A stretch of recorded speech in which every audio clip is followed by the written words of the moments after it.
கர்த்தர் உனக்கு வீட்டை உண்டு பண்ணுவார்.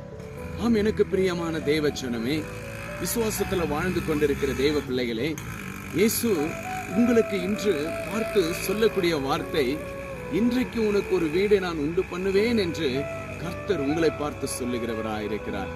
நான் என் வீடை கட்ட வேண்டும், ஒரு லேண்டை வாங்க வேண்டும், அதற்காக நான் அநேக பிரயாசப்படுகிறேன், லோனுக்கு போறேன், ஃபைனான்ஸ் ப்ராப்ளம், அநேக தடைகள், என்னை இந்த வீடை கட்ட முடியல, ஒரு லேண்டை வாங்க முடியல, எனக்கு ஒரு வீடு இல்லை என்று கலங்கி தவித்துக் கொண்டிருக்கிற தேவச்சனமே, இன்று நீங்க விசுவாசிங்க.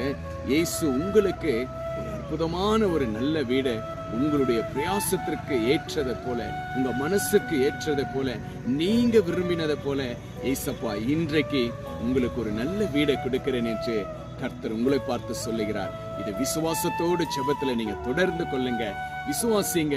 ஏசப்பா நிச்சயமா உங்களுக்கு ஒரு நல்ல வீடை கொடுக்க போகிறார்.